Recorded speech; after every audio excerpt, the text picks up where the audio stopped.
క్రమశిక్షణ పట్టుదలతో నిత్యం తరగతి గదిలో ఉపాధ్యాయులు ఇచ్చిన సూచనలు పాటించిన వారు భవిష్యత్తులో ఉన్నతమైన స్థానాన్ని అధిరోహించడంతో పాటు మంచి పౌరులుగా రాణిస్తారని పంచాయతీరాజ్ శాఖ కమిషనర్ మైలవరపు కృష్ణతేజ తెలిపారు.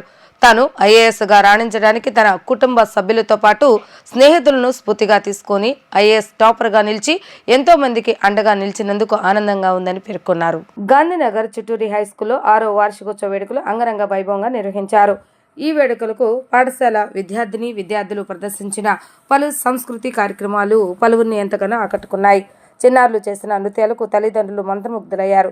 పాఠశాల వార్షికోత్సవ వేడుకలకు హాజరైన కమిషనర్ కృష్ణతేజ చేతుల మీదుగా ప్రతిభ కనపరిచిన విద్యార్థులకు సిల్వర్, గోల్డ్ మెడల్స్ను అందజేశారు. ఈ సందర్భంగా కమిషనర్ కృష్ణతేజ మాట్లాడుతూ చదువుపై ప్రత్యేక దృష్టి సారించాలని సూచించారు. పట్టుదలతో పాటు ప్రతి విద్యార్థి లక్ష్యాన్ని ఏర్పాటు చేసుకొని ఆ లక్ష్యాన్ని చేరుకోవటానికి ఓర్పుతో ఉండాలని అన్నారు. చిట్టూరు హైస్కూల్ 2019లో 256 మంది విద్యార్థులతో ప్రారంభమైన పాఠశాల నేడు అంచెలంచెలుగా ఎదుగుతూ 1782 మందిని మంచి విద్యాబుద్ధులు నేర్పుతున్నారని చెప్పారు. ఈ కార్యక్రమంలో చిట్టూరు హైస్కూల్ కమిటీ సభ్యులు పాల్గొన్నారు.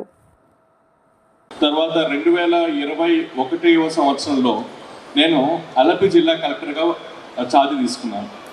అలపి జిల్లా కలెక్టర్గా ఛార్జ్ తీసుకున్న ఒక వారానికి నా జీవితంలో ఒక మర్చిపోలేని ఒక సంఘటన జరిగింది. నేను ఛార్జ్ తీసుకున్న ఒక వారానికి ఒక రోజు ఒక అమ్మాయి వచ్చింది. సార్ నాకు ఒక సహాయం కావాలి అని. నేను అడిగాను, ఏం సహాయం కావాలమ్మా అని అడిగాను.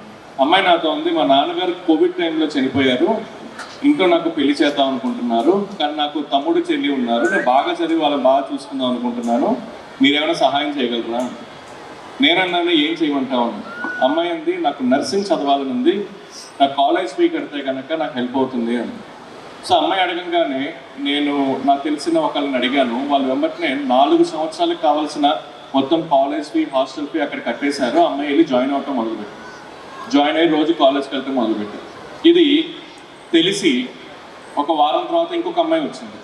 అమ్మాయి అంది, మా నాన్నగారు కూడా కోవిడ్ టైంలో చనిపోయారు, నాకు ఇంజనీరింగ్ చదువుకోవాలని ఉంది, మీరేమైనా సహాయం చేయగలరా అని అడిగాను. నేను ఆ అమ్మాయి కూడా సహాయం చేశాను. ఆ రోజు అనుకున్నాను, నేను అలపి జిల్లా కలెక్టర్గా ఉన్న రోజుల్లో కోవిడ్ టైంలో ఎంతమందికి తల్లిదండ్రులు చనిపోయారు, ఆ పిల్లలందరికీ చదివిద్దాం అనుకున్నాను. నేను మనసులో అది అనుకున్నప్పుడు నా మనసులో జిల్లాలో ఒక 10 మందికో 15 మందికో కోవిడ్ టైంలో అమ్మా నాన్న చనిపోయి ఉంటారు అనుకున్నాను. కానీ సర్వే చేయిస్తే 10 మంది కాదు, 15 మంది కాదు, 100 కాదు, 200 కాదు, 329 మందికి పిల్లలకి కోవిడ్ టైంలో అమ్మా నాన్న చనిపోయారు. కొంతమందికి అమ్మా నాన్న చనిపోయారు, కొంతమందికి తండ్రి చనిపోయారు అనమాట. కానీ మనసులో ఒక అనుకున్నాను, ఎంతమంది చనిపోయి 100 మంది సహాయం చేస్తానని చెప్పి. నేను అలపిలో 8 నెలలు పనిచేశాను. 8 నెలల్లో 329 మంది పిల్లలకి వాళ్ళు చదువుకునేదాకా సహాయం చేసే స్పాన్సర్ని ఇచ్చి మరీ నేను అక్కడి నుంచి మూవ్ అయ్యి త్రిశూర్ జిల్లాలో ఛార్జ్ తీసుకున్నాను. దాని తర్వాత త్రిశూర్కి రాగానే త్రిశూర్లో పిల్లలు కూడా నన్ను వచ్చి కలవటం మొదలుపెట్టారు. త్రిశూర్లో దాదాపు 1000 మంది పిల్లలు ఉన్నారు. 1000 మంది పిల్లలకి సంవత్సరం ఉన్నల్లో వాళ్ళు చదువుకునేదాకా సహాయం చేసే స్పాన్సర్ని ఇచ్చి అక్కడి నుంచి తిరిగి ఆంధ్రాకి వచ్చాను అనమాట. సో నేను ఈ స్టేజ్లో ఇవన్నీ ఎందుకు చెప్పాను అంటే, నేను ఈరోజు చాలామందికి చదువుకోవడానికి సహాయం చేయడానికి కారణం నా చదువు నాకు ఇచ్చిన ఒక పదవి. అంటే ఒక మనిషి బాగా చదివితే ఎంతమందికి చదువు ఇవ్వచ్చు అనే ఒక ఉదాహరణకు మాత్రమే నేను నా జీవితంలో జరిగింది నేను మీకు చెప్పాను. సో డియర్ స్టూడెంట్స్, లైఫ్లో చాలాసార్లు ఫెయిల్ అవుతాము. ఒకటి గుర్తుంచుకోండి, failure is half of your success. Failure అయ్యామంటే మీ సక్సెస్కి హాఫ్ ఆఫ్ ద ప్లేస్ మీరు రీచ్ అయినట్లే. అండ్ ఫెయిల్యూర్ ఎందుకు వచ్చిందో కారణం కనుక మీరు రిట్రోస్పెక్ట్ చేసుకుంటే సక్సెస్ కంపల్సరీ వస్తుంది. And education is very important. So please take it very seriously. Thank you for giving me this opportunity.